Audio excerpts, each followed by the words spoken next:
मैं डॉक्टर सतीश मिश्रा, मैं आपके पास इसलिए, और मैं एक चीज स्पष्ट कर दूं, तो जब मैंने इसीलिए जानबूझ के रखा कि ये आज हम लोग जो चर्चा करें, इसमें ये ना लगे कि बायसनेस है। ये सारे वो लोग हैं जो जो अपर कास्ट से आते हैं और जिनको लगता है कि जो देश में अभी तक हुआ है, जैसा प्रोफेसर अखिल ने कहा, वो गैर बराबरी का बड़ा कारण कास्ट सिस्टम है।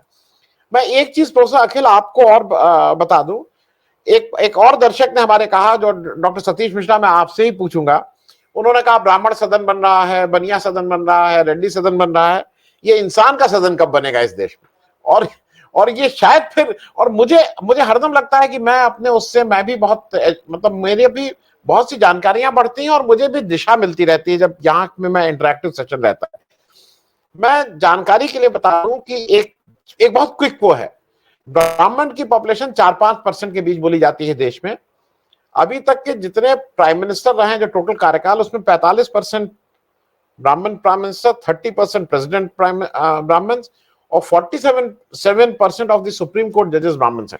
ये कहना सिर्फ ये चाह रहे हैं कि ठीक है, वहां गरीबी हर जगह है। अगर आप गरीबी क्राइटेरिया कर रहे हैं तो जात को हटा दीजिए, गरीबी किसी जात को देख के तो आती नहीं है। लेकिन अगर आप जात की बात कर रहे हैं तो ठीक है, अपर कास्ट ज्यादा बेटर ऑफ हैं, इसमें कहीं कोई दो राय नहीं। डॉक्टर सतीश, इस पे भी जरा आपसे समझना चाहेंगे। जहां से आपने बात शुरू की जी, कि केसीआर ने ये ब्राह्मण सदन बनाने की जो बात की है, देखिए कुल मिलाकर, जैसा कि आपके दर्शन ने कहा कि इंसान सदन कब बनेगा, मूल जड़ में तो वही बात है।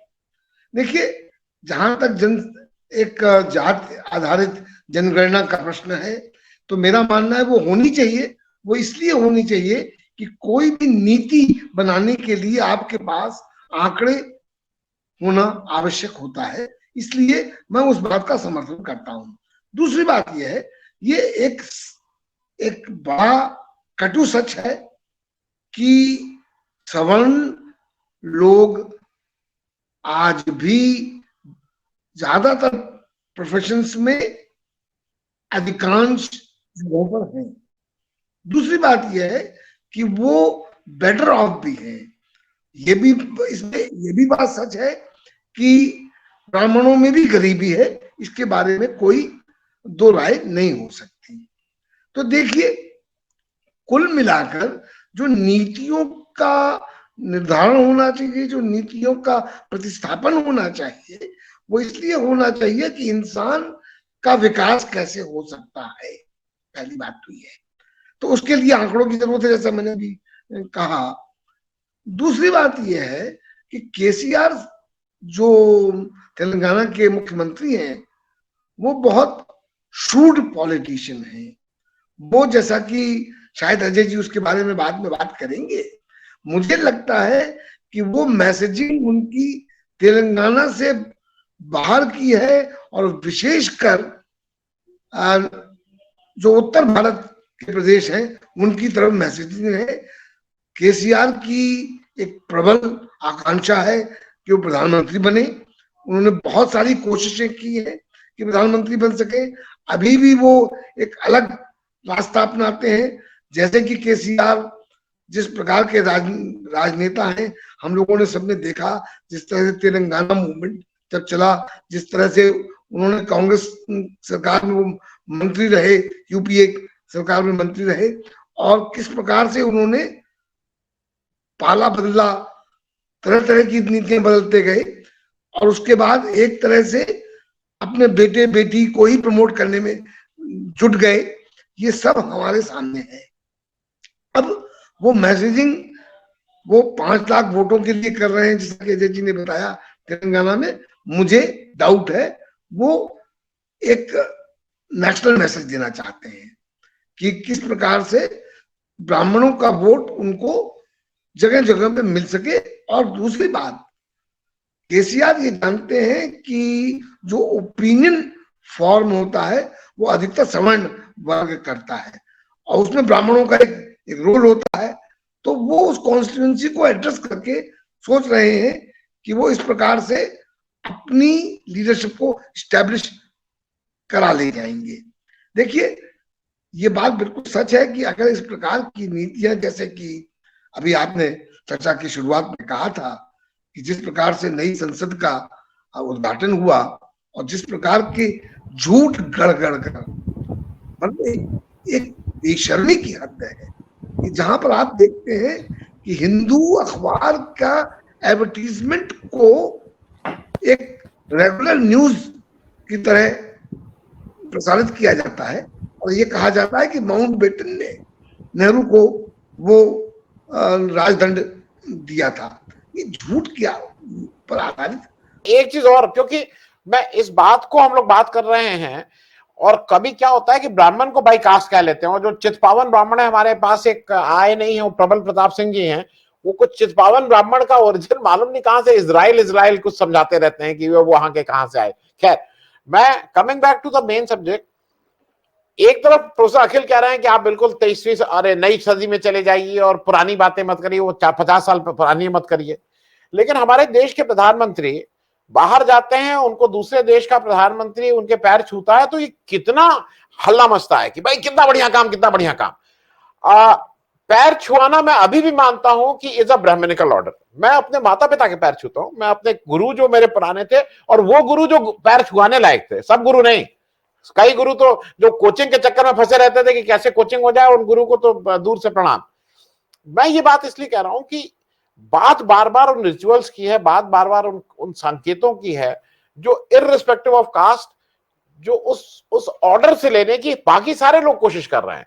अब जाके मैं नाम क्या लूं, आपको मतलब बड़े बड़े नेता जिस ढंग से बैठते हैं, मैं अब वो नाम लेना ठीक नहीं, मर गए हैं और उचित नहीं है, मतलब बैकवर्ड कास्ट से बैठ रहे हैं तो सिंहासन की तरफ पैर के नीचे जो लगाया जाता है वो भी लगा रहे हैं ड्राइंग रूम में, कहां कहां के। और उसी तरह की बातें हम अपने इस समय के नेतृत्व को देख रहे हैं कि वो पुरानी सारी चीजें जो मन में है, अजीब तरह का मुकुट, वो तो इसको कैसे आप डॉक्टर सतीश हैंडल करेंगे, क्योंकि जिसके पास ताकत आ गई तो ये सारा चीजें देखना चाह रहा है। देखिए ऐसा है कि ये रिग्रेसिव ऑर्डर हो रहा है, क्योंकि इसमें देखिए कुल मिलाकर जो मुद्दे हैं जो इंसान को आगे बढ़ाएंगे, जैसे कि आप उनको नौकरियां दें, आप उनको पढ़ाई कराएं, उनके लिए सड़कें बने, उनके लिए अस्पताल बने, ये बनाना तो मुश्किल काम है ना। जाति पर और धर्म पर बांटना तो बहुत आसान काम है ना, और उससे इंसान का जो फोकस है उसको हटा देना। अगर आप उनकी समस्याओं को, उनका ध्यान वहां से हटा देंगे कि जो उनकी उनकी भूख की समस्या है, अब भूख की समस्या कहेंगे कि देखिए धर्म खतरे में लड़ जाओ तो भूखा आदमी भी लड़ जाएगा, वो वाली बात है। तो जिसको कहते हैं, जो कार्ल मार्क्स ने कहा था कि religion is the opium of people, religion is the drug of people now.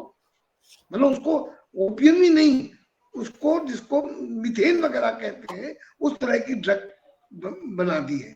अब देखिए कुल मिलाकर जैसा कि हमने आपने सबने देखा कि जितने नए संसद भवन का उद्घाटन हुआ, वहां पर जो संसद, जो राष्ट्रपति द्वारा, मतलब जिसमें राष्ट्रपति उसका सबसे प्रमुख, सबसे सर्वोच्च पद है, उसका कहीं नाम ही नहीं है। नए संसद का उद्घाटन हो रहा है, नए संसद की नींव रखी जा रही है, तब राष्ट्रपति का पता नहीं, जब उद्घाटन हो रहा तब पता नहीं, उपराष्ट्रपति का पता नहीं, और हमारे प्रधानमंत्री जो कि संसद में जिनका सिर्फ जो रूलिंग पार्टी है उसके नेता के अलावा उनका कोई औचित्य नहीं है, वो उसको लीड कर रहे हैं। और किस प्रकार की किंवदंतियां गढ़ी जा रही हैं कि तमिलनाडु में किस तरह से राजनीतिक पैठ हो जाए तो वो जो अधिनियम है उनको यहाँ लाया जाता है और उनके सामने दंडवत किया जाता है। तो इस प्रकार की जो राजनीति चल रही है वो सिर्फ इसलिए चल रही है कि आपने जो आपकी आर्थिक प्रगति की दर होनी चाहिए वो घट गई है। अब उसको कैसे स्वीकार ले, क्योंकि आपकी गलत नीतियां जो है वो तो आपको रसातल की तरफ ही ले जा रही। अब लोग नौकरी ना मांगे, लोग अच्छी स्वास्थ्य व्यवस्था ना मांगे, लोग अच्छे स्कूल ना मांगे, वहां से ध्यान हटाने के लिए ये अब एक ब्राह्मण सदन बना दो। जबकि तेलंगाना में कोशिश होनी चाहिए थी कि एक अच्छे स्कूल कैसे बने, सब जितने भी वहां के नागरिक हैं सबको अच्छी शिक्षा कैसे मिल सके, इस पर किसी का ध्यान नहीं है। वो चाहे इस दल का नेता हो चाहे उस दल का नेता हो, सारी परेशानी ये है कि जाति को इकट्ठा करना आसान है, बजाय आर्थिक प्रगति को लाना और आर्थिक विकास को आगे बढ़ाना, जिसमें कि सब शामिल हो जाएं। जब आर्थिक प्रगति होगी तभी तो आपके पास रिसोर्सेज होंगे, संसाधन होंगे कि नए स्कूल खोल सके, नई सड़कें बना सके, नए अस्पताल बना सके। उसकी तरफ उनका ध्यान नहीं है। और क्या कहेंगे, ये हम बना देंगे ब्राह्मण। वो जो ब्राह्मण सदन बना रहे हैं उसमें कितने, अच्छा सबसे बड़ी बात यह कि आप, जैसा कि अजय जी ने कहा कि केसीआर जी बड़े स्पिरिचुअल आदमी हैं और वो इस तरह की बातें करते हैं, पर देखिए वो कुल मिलाकर अपनी जेब से ये काम नहीं कर रहे हैं। जो जनता का टैक्स है उसी से तो ये सारी कदम उठाए जा रहे हैं, और उसको उससे जनता से पूछा भी नहीं जा रहा कि वो ये चाहते हैं कि नहीं चाहते हैं। किस आधार पर? ये कॉन्स्टिट्यूशनली एक गलत कदम है। अगर इसको अदालतों में ले जाया जाए तो मुझे पूरा विश्वास है कि इस तरह के कदम अनकॉन्स्टिट्यूशनल डिक्लेयर कर दिए जाएंगे। डॉक्टर सतीश, खत्म करना है बहुत संक्षेप में।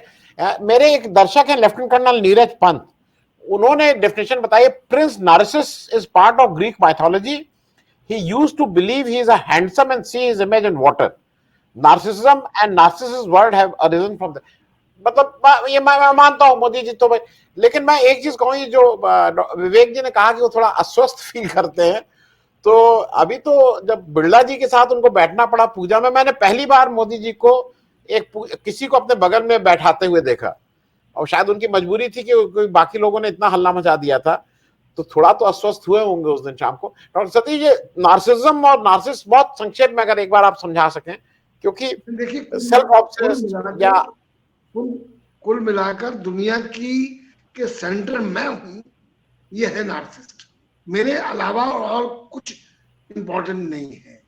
देखिए आप ये देखिए कि जितनी भी योजनाएं हैं उनका उद्घाटन कौन करता है?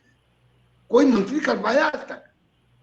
कोई भी मंत्री किसी भी योजना का उद्घाटन नहीं करते।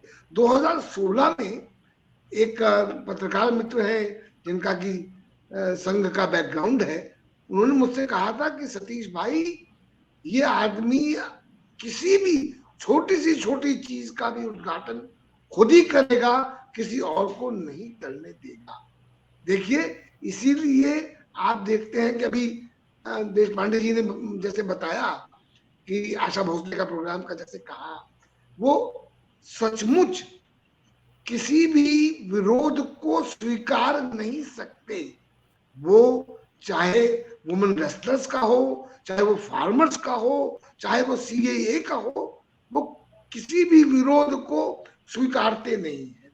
वो उनके लिए आदर्श स्थिति हो कि विरोध मुक्त हो पूरी संसद, कोई एक विरोधी ना हो, और वो उनकी ही स्तुति होती रहे, उनके चारों ओर सारा काम चलता रहे। वो नार्सिसिज्म की पराकाष्ठा है।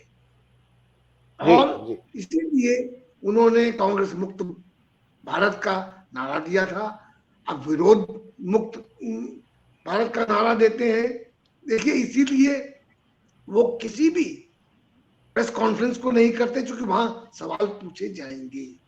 देखिए जैसा कि अभी चर्चा हुई कि विदेश में स्पेशल प्रोग्राम्स होते हैं, वहां कभी किसी ने कोई सवाल पूछा? राहुल गांधी की जब आप बात कर रहे हैं, आज वहां खालिस्तानी नारे लगे, उसके बाद राहुल गांधी ने उनको कूलली उनको हैंडल किया और भारत जोड़ो का नारा देकर उससे निपटा। देखिए, ये मोदी जी के कोई अगर सवाल पूछ ले तो असहज हो जाएंगे। अब सत्ता उनके पास आ गई तो सत्ता निरंकुश होती है, तो सत्ता में तो दिखता ही नहीं कि मैं मेरी कोई गलती है, गलती स्वीकारते ही नहीं एक नैरेसिस्ट। तो नैरेसिज्म की पराकाष्ठा अगर आपको देखनी है तो मोदी जी के कार्यकलापों को देख लीजिए। तो एक प्रधानमंत्री जो, देखिए अगर आपको याद हो, शिवराज पाटिल जी जिस तरह से ड्रेस करते थे उन पर कितने कमेंट हुए, आखिर उनको वहां से हटाया गया। यहाँ ये आदमी दिन में 4-4, 5-5 बार पोशाकें बदलता है और उसके ऊपर सारा का सारा मीडिया साइलेंट रहता है, एक कमेंट नहीं होता। तो ये आप देख रहे हैं ना कि वो हर तरह से केंद्र में रहने की कोशिश करता है। जी तो जी।